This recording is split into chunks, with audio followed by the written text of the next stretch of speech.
Já estás? Ok, já está. Então, então, Pedro, vamos lá iniciar aqui a nossa gravação. E a pergunta 2 é: quando pensamos na invasão da Rússia, que emoções sentimos? E Estamos temos aqui várias respostas.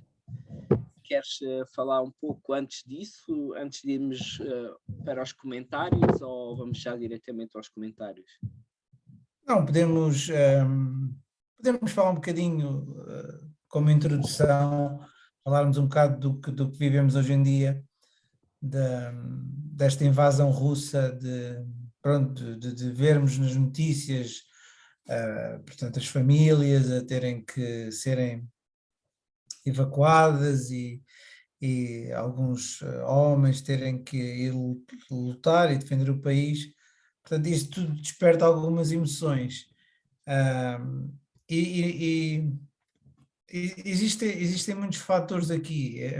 Portanto, existe um fator socioeconómico, e cultural, que é uma velha história, que é um velho debate entre os valores americanos e os valores russos. Portanto, existe aqui uma narrativa no Ocidente e tanto o Joe Biden como o Boris, eles disseram e frisaram isso nos discursos, que é, eles são o agressor, portanto, como que se houvesse alguma dúvida que o agressor é o Putin. Isso é muito interessante. E depois, o que acontece é que a narrativa russa é completamente diferente. E os russos, pronto, há um misto de opiniões, mas o interessante para nós é perceber como é que os meios de comunicação social conseguem criar emoções em nós. Porque como é que tu vês a guerra? Tu vês a guerra através de um filtro. Emoções que por vezes Emoções. causam-nos pânico, Uhum, causam-nos inseguranças, uhum, stress, não é? E quanto mais nós estamos ligados a telejornais, notícias e às vezes conversas, debates em fóruns na internet e tudo, parece que mais aquele instinto de sobrevivência vem ao de cima. E tu vês que, portanto, tu estás condicionado por aquilo que tu ouves, sendo que tu percebes que aquilo deve ser a verdade. Porquê? Porque as pessoas não estão, pronto, as pessoas não estão na guerra, as pessoas não estão lá, então nós apenas ouvimos aquela narrativa. E é muito interessante perceber que emoções é que isso desperta no ser humano. E eu fui perguntando a alguns colegas,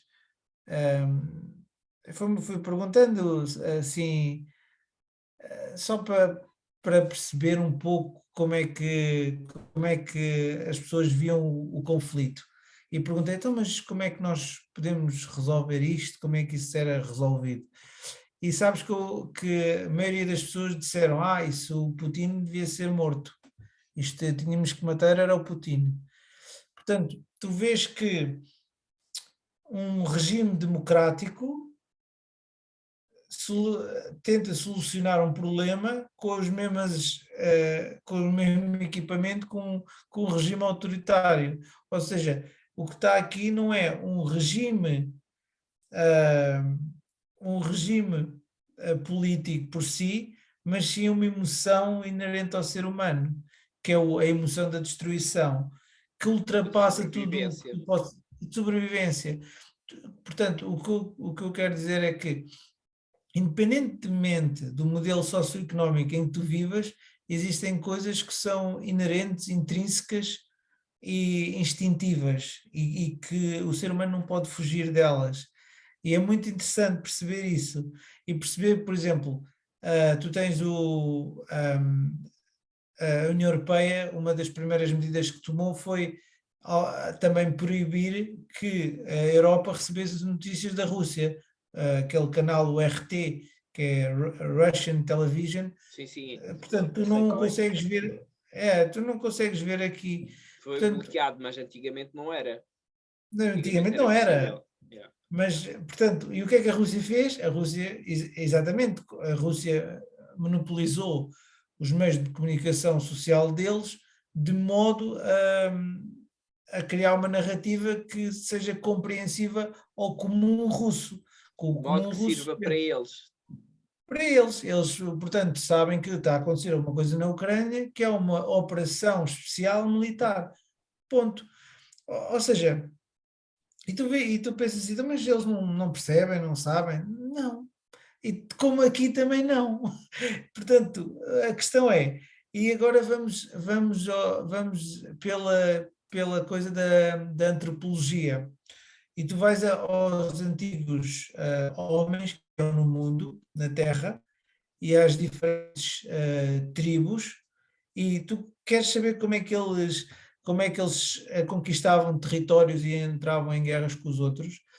Era muito curioso que eles tinham uma, uma característica muito específica e era muito igual em diferentes tribos, que era a desumanização da outra tribo. Era eu, pessoa, e o outro não interessa. Portanto, não interessava conhecer, ou seja, tiras o conhecimento daqui, não interessa entrar na complexidade das coisas, não. A gente precisa é de matá-los, a gente precisa de agredi-los.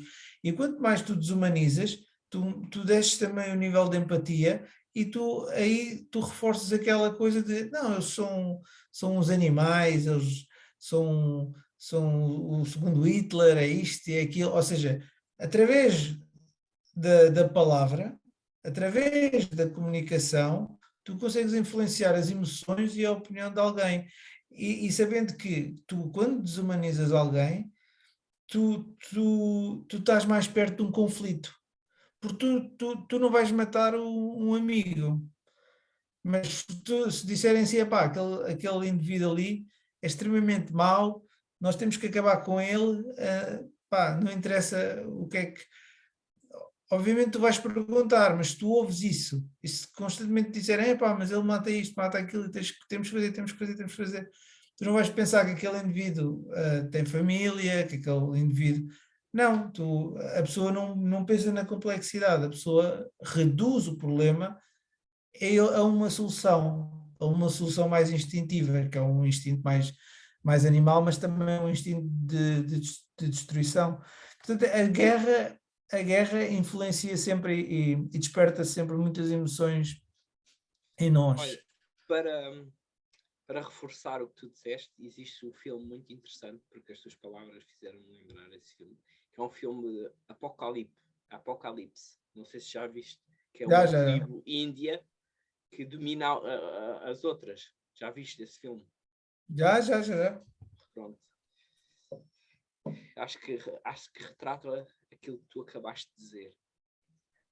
E, e nós vivemos neste mundo em que, portanto, quando nós andávamos na escola em tempos de paz, ou paz, é claro que houve sempre ali uma guerra fria no entretanto, mas ali pseudo-paz, mas a coisa, eu lembro-me de andar na escola e quando estava a dar a história e pensar, e até os professores quase ridicularizavam o Hitler e as pessoas a dizerem como é que as pessoas vão atrás daquele ditador, é tão ridículo, nós hoje em dia somos tão inteligentes, somos tão iluminados, claro que a paz é melhor que a guerra, mas a questão é que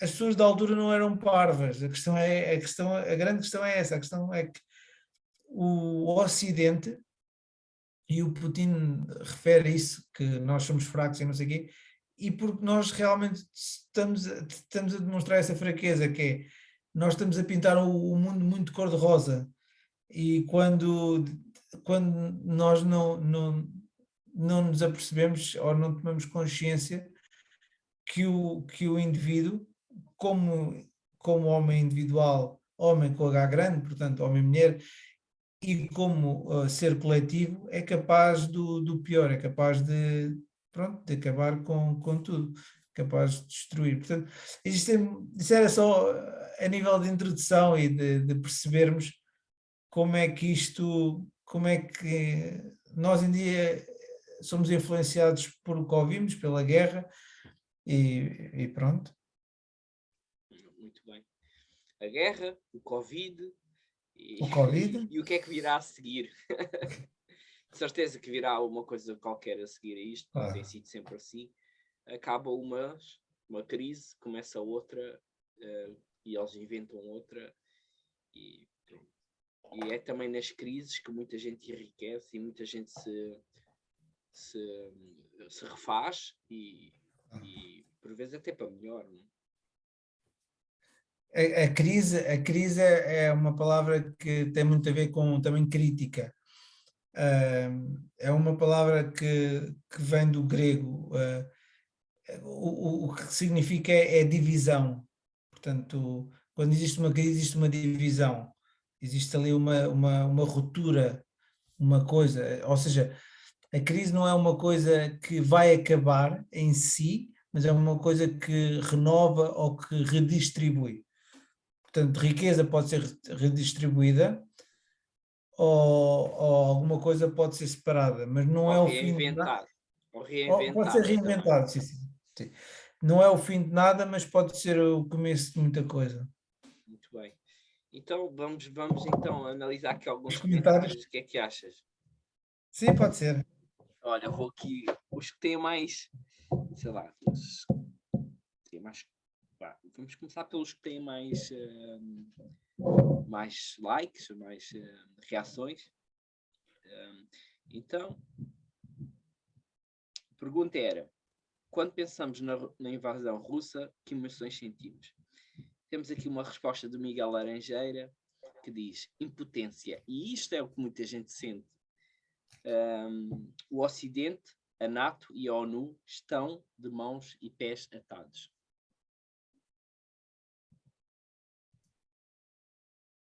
Portanto, uma das emoções é impotência.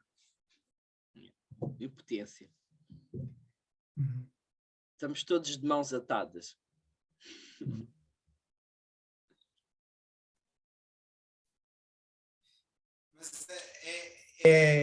Mas é um sentimento também, é comum sentirmos impotência perante essas coisas e perante a avalanche do sistema. E quando existe uma guerra e quando existe um poder militar tão grande, e quando nós pensamos que existe a possibilidade de uma guerra nuclear e que pode ser destrutiva, é muito comum sentir isso, sentir que afinal somos tão pequeninos perante isto. E eu pergunto, o que é impotência como emoção? A impotência é a incapacidade de mudar algo, é a incapacidade de fazer alguma coisa. É essa incapacidade total. E que consequências é que esta emoção nos poderá trazer para o nosso dia a dia? Se passarmos a maior parte do nosso dia neste sentimento. Sim, quando a pessoa experiencia impotência, o que a pessoa experiencia é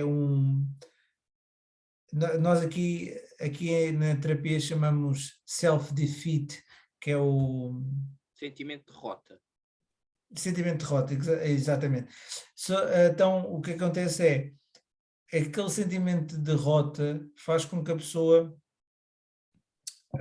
se passar muito tempo a experienciar aquele sentimento, é claro que a pessoa não vai ter motivação para novas atividades, a pessoa vai evitar novas tarefas, a pessoa vai evitar estar com alguém, a pessoa vai trabalhar, se tiver que trabalhar, ou evitar alguns colegas. Portanto, o que acontece é que a pessoa fecha-se em si própria.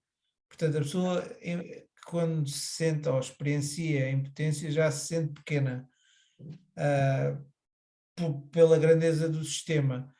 E isso faz com que todas as relações sejam impactadas por esse sentimento. Ou Até a seja, a nível pessoa. desculpa, até a nível de performance, não é? Até a nível de Sim, resultados. Aliado a isso vem um sentimento de tristeza, sim, sim, sim. infelicidade, não é? Sim, sim, sim. Não, claramente, claro, a tristeza vem sempre como consequência, porque pronto, o ser humano depende muito das relações interpessoais, e quando a pessoa começa a desinvestir nas relações, neste caso pode ser por sentir-se impotente, ah, ou por outras razões, mas o que acontece é que a pessoa fecha-se mais e vai sempre estando mais naquele buraco, digamos assim, ou naquele túnel, e cada vez mais escuro e cada vez mais sombrio, e vai ser sempre mais complicado, pronto, para sair dele e para experienciar outras coisas. Para tomar E decisões. se for, pronto, se a Imagina, impotência for dominante, claro que durante o dia a pois, pessoa. para tomar a pessoa- decisões também, penso eu, não é? Uma pessoa que se sim, sente sempre em sim, impotência, a sim, maior parte do dia, para tomar decisões, fica sempre lá. Parece que não tens sim, poder para definir qualquer coisa, né? Já que sentes sim, sim, sim. impotência. Exatamente, porque, portanto, o oposto da impotência seria ser potente, portanto, ser capaz de fazer algo. Quando a pessoa vai iniciar uma coisa e à partida não se sente capaz de fazer algo, é claro que vai já numa atitude muito derrotista, então Condicionada. vai condicionado, exatamente. Exatamente. Ok. Muito bem. Vamos aqui até à próxima resposta. Então, a outra resposta foi da Lara Sarmento e ela diz: revolta, muita, pelas vítimas genuínas e muitas dúvidas sobre o motivo da ainda existência da NATO e da ONU. Então, esta senhora sente revolta. O que é a revolta como emoção? Pois a revolta também é interessante, porque a revolta é o sentimento que nasce quando nós estamos no sentido oposto, ou estamos, agora só me vem a expressão em inglês, mas quando não estamos de acordo com alguma coisa, portanto, nós revoltamos-nos, nós tornamos rebeldes, portanto, nós temos uma coisa que é aqui, E é daí que vem o sentimento da revolta, é quando não estamos de acordo com alguma coisa, ou quando alguém nos contraria, é, ou quando, é, não é? é, Vem essa emoção de revolta, não é? ah, Ou nós, é nós, emoção ou é o sentimento, a revolta? a revolta vai sempre acontecer, é muito interessante. A revolta acontece sempre quando tu tens um objeto autoritário. Portanto, imagina isto. Nós temos uma teoria, um modelo psicológico chamado, aqui na Inglaterra usa-se muito, que é o Cognitive Analytical Therapy, que é a terapia cognitiva Analítica. analítica, terapia cognitiva analítica, Analítica. exatamente. E eles têm uma coisa para explicar, que eles chamam-lhe o papel recíproco. Portanto, se tu pões um objeto, imediatamente tu tens duas respostas possíveis. Portanto, quando tu expões uma história em que tu apresentas um indivíduo grandioso, narcísico, que é capaz de matar pessoas, quando tu contas esta narrativa, tu tens dois caminhos. A pessoa pode experienciar, ou não é experienciar, o termo que eu quero, dizer ou passar é: a pessoa toma o papel de submissivo e diz, pois, abaixa a cabeça e ok, ou o impotente, também pode ser o impotente, ou o rebelde. Portanto, o rebelde é aquele que com uma emoção sente revolta, sente, não, eu sou contra isto, eu vou, eu não concordo com o que está a acontecer, eu não quero ser parte disto, e torna-se rebelde, e isso faz com que a pessoa sinta revolta. Não sei se estás a perceber. Portanto, tu tens um objeto que é autoritário, e tu tens esses dois caminhos. Portanto, Sim, ou a pessoa é submissa e mais ou menos aceita, e isso ou acontece revolta-se. também ou revolta-se. Isso acontece também com como é que se chama? Com a violência doméstica.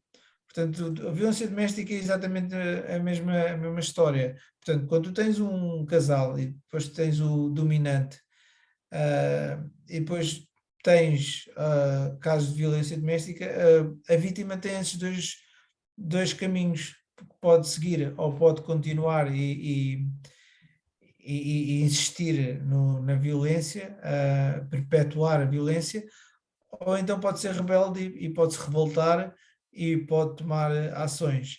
Portanto, Ok. Então, pegando no assunto de família, e tu deste um exemplo do marido e mulher, mas também poderá acontecer numa situação de pai para filho, em que o sim, pai é extremamente autoritário e a criança tornar-se uma rebelde, exatamente. Com as em crianças, resposta à autoridade do pai, né? Um pai extremamente autoritário, em que, em que o pai negligencia todas as emoções do filho e está só focado na disciplina rigorosa, e a criança, como forma de, de resposta, né? De desacordo com aquele tipo de educação, pode se tornar um rebelde. E sim, por consequência, pois pode, é mal visto pela sociedade, porque é um é, rebelde. é um comportamento desviante, mas é exatamente isso. E nós podemos. Há mais comentários da guerra. Vamos passar para outro. Senão até começava a falar da relação dos pais e dos filhos e do autoritarismo. Se Ok. já que estamos a falar disso. Temos aqui mais, por exemplo, temos aqui mais comentários em como diz, por exemplo, a primeira foi Fúria, que é da Cristina Varandas, diz que a primeira foi Fúria, depois vem a Uhum, tristeza, seguida dúvida sobre os motivos. O descrédito uhum. da raça humana, dó de todos os inocentes que estão a sofrer sem nada terem construído. Dor e angústia ao ver. A dor, a tristeza, a falta de esperança. Falta de esperança por um futuro risonho. Feliz com os seus antequeridos. Vontade de acolher todas as crianças que ficaram órfãs, dar colo, dar amor, dar carinho. Depois de tudo isso, realidade da nossa impotência. Novamente a palavra, o sentimento de impotência. Bem, mas aqui também está um coquetel de emoções, né? Mas tristeza que está Eles ligada podem, à impotência que falamos há eles pouco. podem, eles podem, eu estou aqui Fúria, a desenhar, eu estou a desenhar aqui um gráfico, porque tu podes sumarizar e tu podes categorizar todas as emoções nesses dois papéis que eu te expliquei há pouco. Tu podes, quando tu sentes fúria, tu podes integrar a fúria dentro do papel do rebelde. Quando tu sentes tristeza, tu podes integrá-lo dentro do submisso. O descrédito? Não, não. descrédito, Ah, sim, da raça humana, foi o que eu disse. Descrédito da raça Descrédito, humana, ok. sim. Ok. Dó dos inocentes, que é tal aí empatia, né? Empatia. E tu também tens Dor e angústia, angústia. dor e angústia e Tristeza falta de novamente, esperança. Falta de tristeza esperança, novamente e falta de esperança. que é a falta de esperança, está aliada à impotência, não é? Ok. Sim, sim. Não é? Ah, E depois ela refere novamente falta de esperança, pronto, vontade de acolher, que está ligada à empatia, não é? uhum, uhum. Dar colo, dar amor, isto já é com empatia, compaixão. E depois que tudo isso, e depois novamente impotência. Ok. Quando, vamos ver assim.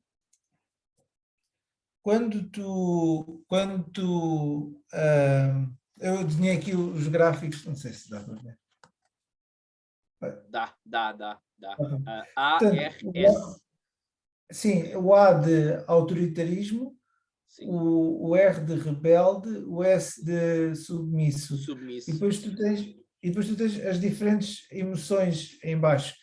Ok. Portanto, quando a pessoa, e isso é engraçado, porque nós podemos perceber, através das emoções, no que é que a pessoa se focou. Porque entende a percepção assim. Se a pessoa sente empatia, a pessoa focou-se em quem? Nas vítimas. Nas vítimas. Se a pessoa sente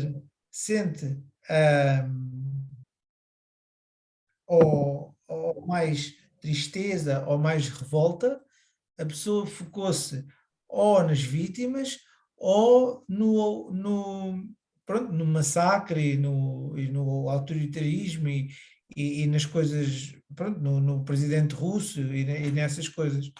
Ou seja, tu consegues, através das emoções, perceber no conjunto da história no que é que a pessoa se focou para sentir aquilo. Não sei se estou-me a fazer entender. Sim, continua. Sim, a pessoa focou-se em duas partes, que é a parte de fazer justiça e a parte de acolher, de compaixão, Hum. não é? De compaixão pelas vítimas e empatia pelo acontecimento. E, exatamente, e isso tem muito a ver com o que tu projetas naquela história. Portanto, imagina que aquilo é uma história que te contam e tu projetas alguma coisa de ti ali. Uhum. Portanto, há umas pessoas que vão sentir uma extrema empatia por as vítimas, há umas pessoas que vão sentir uma raiva tremenda e vão querer aniquilar as tropas russas, há outras pessoas que vão ser completamente. Só vem o termo em inglês, é o crushed, ah, Esmagadas. esmagadas, exatamente, completamente esmagadas por o que está a acontecer. Ou seja, e tu percebes que isso vem tudo de uma projeção, ou seja, tu percebes que a realidade é uma coisa que existe, mas que só existe quando tu projetas o teu sentimento, a tua emoção. E é por isso que é tão importante nós percebermos as emoções, porque a emoção determina o que tu projetaste e o que tu percebes daquilo. Porque uma visão sofisticada, congruente e complexa abrange todos estes sentimentos. Faço-me entender? Ou Sim, seja, apesar de se ser for uma. complicado perceber isso. Yeah. Porque, entendes? A questão é, a pessoa projetou, a pessoa não viu o quadro. O quadro, o quadro estava, o quadro estava visível. Mas, por exemplo, este livro. Tens aqui o quadro, né? Pronto, Sim, dois aquários, né? sim. Mas Um cheio de se eu peixes fizer e outro isto, cheio. Hum, mas se eu fizer isto, tu vês uma parte do livro. Mas se sim. eu fizer isto, tu vês a outra parte do aquário. Aí Ou vejo seja, um peixe triste, sozinho, solitário e, e pronto. ou seja, se eu meter assim, muito perto, também não Sim. vejo muito bem. Ou Não, seja, tu tens não que vejo de fazer assim. tamanho é que é o aquário. Não, tu tens que fazer assim. Porquê? Pois. Tu tens que ver em perspectiva. Portanto, tu não podes ver o acontecimento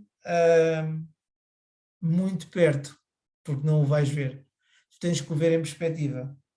Portanto, e a emoção acontece a mesma coisa. Se eu estou com muita raiva, se eu estou mesmo muito revoltado, eu não consigo ver. Eu não estou a ver. Eu não estou a ser racional. Eu tenho que me separar. Se eu estou muito triste, muito impotente, estou muito perto. Não consigo. Não estou a ver o problema.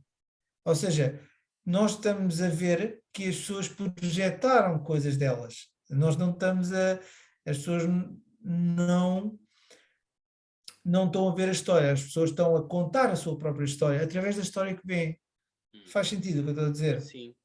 Então, ajuda-me aqui a perceber. Quer dizer que se nós estivermos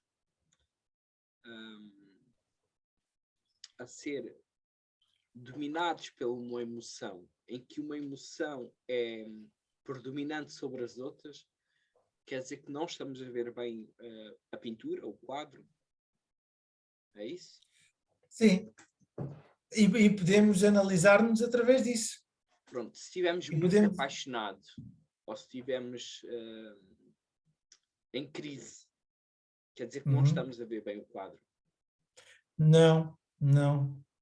É por isso que é sempre bom ver em perspectiva. Mas nós somos seres humanos, nós vivemos as coisas intensamente e nós não temos a capacidade de ver as coisas muito claras, porque nós, portanto, nós estamos aqui, é online, mas, por exemplo, se eu te mostrasse assim o livro, tu conseguirias me dizer o que estava aqui. E isso era a tua perspectiva, mas eu conseguiria dizer o que está aqui. Entendes? Ou seja, se nós colidirmos e consolidarmos as nossas perspectivas, nós conseguimos perceber as coisas, mas se fosse uma pessoa sozinha, era muito reducionista, era um bocadinho, sabias um bocadinho da história. Portanto, é sempre, e volto ao início, se sente impotente, vai evitar relações humanas, vai cada vez ter menos perspectiva e cada vez vai mais, entendes? E cada vez entra mais naquele buraco escuro e sombrio, como eu estava a explicar ao início. E em que é que afeta estas emoções todas, estas emoções de fúria, tristeza, revolta, impotência, o que é que isto afeta no dia a dia das pessoas? As pessoas normalmente projetam estados mentais que lhes trazem conforto. Portanto, parece que agora é que vamos saltar para a educação dos pais com os filhos. Quando a criança está-se a desenvolver, quando tem 3, 4, 5, 6, 7 anos, a pessoa vai construindo estados mentais, estruturas mentais, e isso é tão poderoso, tão poderoso, tão poderoso, que muitas das estruturas se mantêm para a vida. Portanto, tu tens pessoas que. Deixa-me pensar uma situação. Imagina uma pessoa que,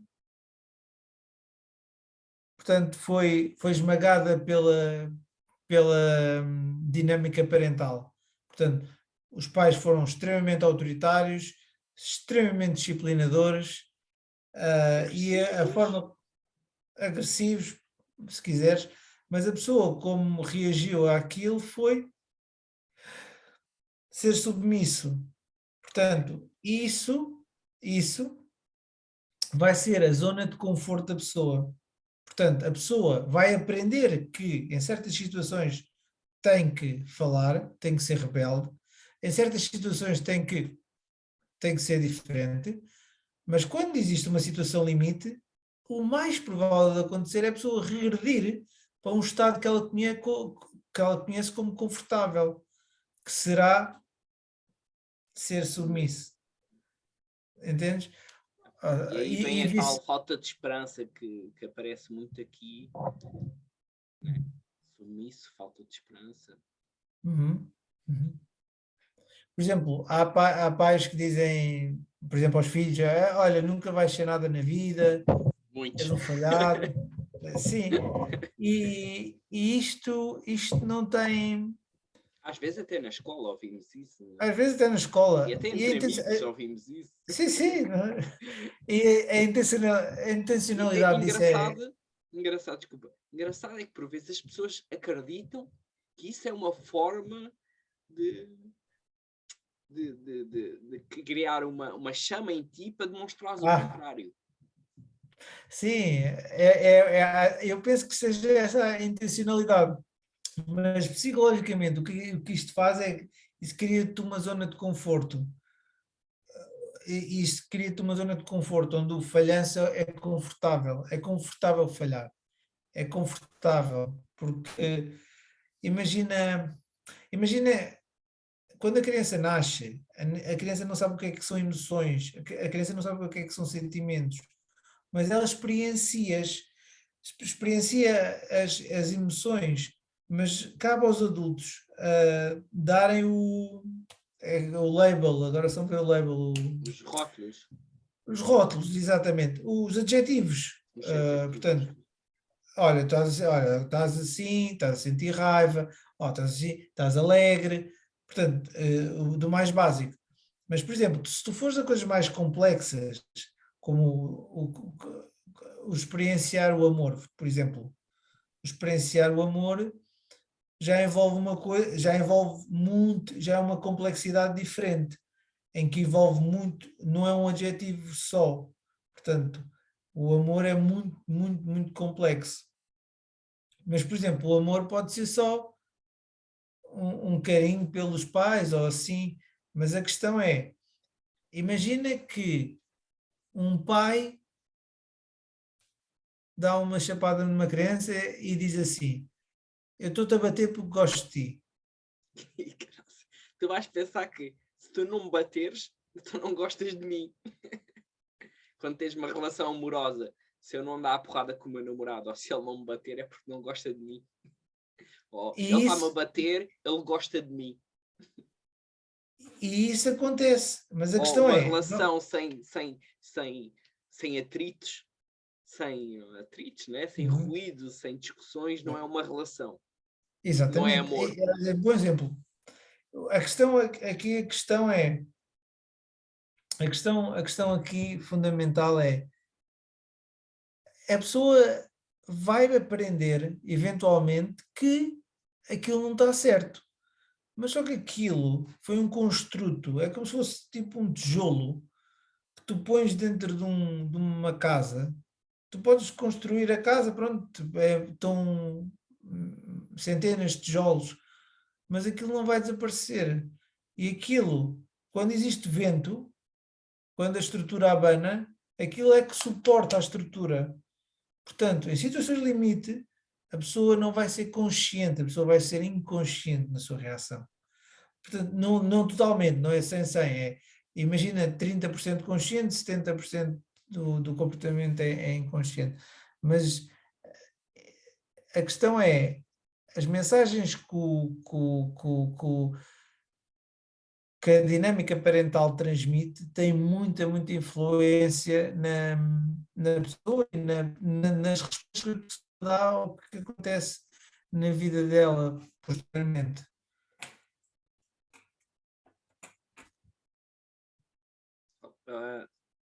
Podes repetir porque falhou aqui um bocadinho, se achas. Ah, A não, imagem está. eu estava só a dizer que a dinâmica parental influencia nas respostas que as pessoas dão no futuro. Ok. E de que forma que influencia? Influencia porque quando tu crias um construto, ele reside em ti. Ele pode modificar um pouco, mas se não for uma coisa que seja, há pessoas que trabalham isso e que evoluem, não há questão nisso. Mas a questão é muito provável que a pessoa regrida àquela zona de conforto. aquela almofada que as pessoas têm. Mas às vezes almofadas são coisas horríveis, entendes? E tu tens, pronto, vários fenómenos, ah, o sadomasoquismo, a falar de extremos, que são coisas que a pessoa pensa, mas então, mas isso infligir dor e não sei o quê, mas para certas pessoas é uma almofada, aquilo é o amor delas. E, e mais coisas, e E mais pronto, coisas, podia não é? falar mais coisas, Porque existe. porque existe. Yeah. E o Estamos a interessante, falar, depois pode ir para cenas de psicopatas, desde sim, eh, como é que eu vou dizer? Paranoias, cenas, né? sim, Doenças, né? Do forro psicológico. doenças, tudo. Sim, sim. E muitas das doenças psicológicas são criadas, são construtos que são criados. É muito interessante. Nós temos as medicações e não sei o quê, mas, mas é muito interessante e é muito interessante perceber os lobbies das farmacêuticas nessa questão, porque as verdades passam nos meios de comunicação são meias verdades ou um quarto de verdade, porque muitas das doenças, se fores a analisar profundamente, não todas, mas algumas e grande parte das doenças psicológicas são construtos que foram quase colocados lá. É quase como se tu estivesses a instalar uns programas no computador e aquilo, pronto, vem um vírus agarrado ou assim. Ahm, e por isso, pronto, é importante também, a psicologia também nós tratamos isso, é por isso que falar é importante, porque tu, através da conversa, consegues modificar algumas desses construtos, dessas ideias, que algumas há ideias pré-concebidas. E agora estava aqui a pensar que nós ligamos a guerra da Ucrânia com as dinâmicas parentais, as dinâmicas familiares. Yeah, ligamos e pronto. E como é que. Ora, para fazer uma pequena conclusão, o que é que podemos concluir então do que acabamos de refletir neste? Eu penso que, e nós tínhamos falado nisso no início, que era sempre sumarizar ou tentar fazer um resumo e um apanhado, de modo a que pudéssemos dar algumas recomendações Sim, como a pessoa, não é, a reagir e lidar com o problema. neste caso, E eu penso, vamos falar em relação às pessoas reagirem à ah, guerra, ao sentimento da guerra, sim, sim, e sim, podemos também falar um bocadinho em relação dos pais transmitirem para os filhos. sim, eu penso que, e tentando ligar os dois, eu penso que em termos da guerra e como experienciar este fenómeno, isso é mais de. Eu penso que a empatia pelas vítimas é saudável de sentir. Eu penso que não é saudável sentir raiva pelos russos, porque de certeza que existem boas pessoas que são russas. Portanto, experienciar empatia sim, mas não ser levado drasticamente para uma emoção extrema de tristeza ou de fúria. Acho que não é saudável. Portanto, E uma emoção extrema de empatia é saudável? eu não concordo. Eu penso que empatia, deves empatizar, mas não empatizar tanto que deixes de comer ou qualquer coisa assim, não. Muito bem. Empatizar, mas até a um certo nível. Então a sugestão aqui é porque as pessoas em vez de vivenciarem emoções negativas a maior parte do tempo, né, ao longo do dia e ao longo das semanas, e depois isto se arrasta durante meses, é tentarem vivenciar ao máximo emoções mais positivas, né, como a empatia, Sim. a compaixão, a paciência, né, sempre tolerância. Tolerância. Exatamente. E os pais e os filhos? Exatamente. E para os pais, e o que é que os pais podem transmitir aos filhos? Qual Isso seria a é tua muito opinião? interessante. Nós até podíamos fazer uma gravação a falar disso, Okay? a falar do que é que os pais podem fazer, porque são tantas estratégias. Tens aí alguma assim no bolso, que é para Ah, uma assim, uma rápida. eu, O que achas que eu, os pais poderão fazer? O que é que tu fazes com o teu filho? Para lhe ah, transmitir segurança, por exemplo, ou dizeres não te preocupes, ah, filho, está tudo controlado, a guerra. Ou como é que tu fazes com o teu filho? Epá, eu não sou, eu trabalho com famílias, mas eu não sou um bom exemplo parental, porque eu penso que a minha geração, a nossa geração, nós tentamos compensar, porque os nossos pais viveram miséria de não terem às vezes comida ou sapatos ou pronto, coisas materiais. Então o objetivo era encharcar-te com coisas materiais e com comida e não sei o quê. Mas não nos deram assim, não, agora estou a generalizar, mas não eram Sim, eu pais de compreendo. dizerem, mas estou a falar de mim, não eram pais de dizer, olha, amo-te muito ou qualquer coisa desse género. Ou seja, a nossa geração compensa isso, que portanto, somos muito suaves. E às vezes nós precisamos ser mais flexíveis, às vezes precisamos ser rígidos e disciplinar, mas também temos que ser. A flexibilidade é a melhor maneira de lidar com as coisas. E não, uma das coisas que não é um não, que é proibido fazer nós chamamos o mensagens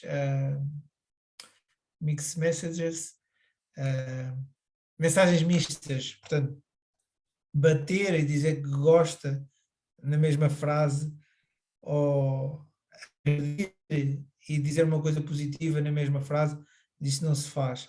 Portanto, uma criança deve ser coerente e congruente. O teu comportamento deve transparecer as tuas palavras. Por exemplo, a comunicação é 70% não verbal e 30% verbal. Obviamente, a pessoa vai consolidar as duas, a criança, mas se a pessoa comporta-se de uma maneira e fala outra, cria aquela incongruência, incoerência que não é saudável. Isso é a melhor dica que eu posso dar. Muito bem. Então transmitir uma mensagem clara, né, para as crianças, de É. não ser nem muito protetor, mas também não ser muito autoritário, é tentar Sim, sim, ali sim, entre o sim. meio, né? Também não proteger completamente, dizer, não te preocupes que isto vai correr tudo bem, mas Não. acho que estou a fazer entender, né? Isto não vai acontecer nada, está tudo Sim, sim, sim, controlado, sim, meu não. filho. Isso não é? E também não estar a dizer, atenção, a guerra vem aí, agora vamos ter que Sim, sim, também, sim. né, tentar ali Não. encontrar. Será isso? É Tentar ali exatamente encontrar isso. o meio termo? É o meio termo. É porque tu não podes fazer uma bolha e não, ele não pode sofrer, ou por exemplo, aqueles pais que dizem, eu não quero que o meu filho passe pelo que eu passei. Ele vai, ou seja, a pessoa vai ter que sofrer e vai, mas e não dizer que vai tudo acontecer cor-de-rosa e unicórnios, isso não acontece na vida real, mas também não podemos tirar a infância das crianças, ou seja, o imaginário, a imaginação, ou seja, estimular essa parte também é um meio termo, é sempre um meio termo. As coisas extremadas nunca dão bom resultado. Ok, muito bem. Pô, acho que chegamos ao fim hoje. Chegamos Ficamos ao por fim. aqui. Já não sei em quantos minutos é que vamos, mas acho que foi uma boa conversa. Foi uma boa conversa, foi. Yeah, e espero que as pessoas que nos estejam a ouvir também gostem. E pronto, olha, e para a semana, ou daqui por 2 semanas, cá estaremos, né? Mais Sim, uma cá vez. estaremos. Vamos abordar outro tema. Ok, Pedro? Claro, claro. Então vá, olha, fica bem. Muito gosto em ter-te aqui novamente. E bom, e pronto, olha. Até à E vamos, próxima. e vamos falando, sim, sim. Sim, vamos falando. Vá, tchau. Claro. Fica bem. Tchau. Tchau. Fica bem.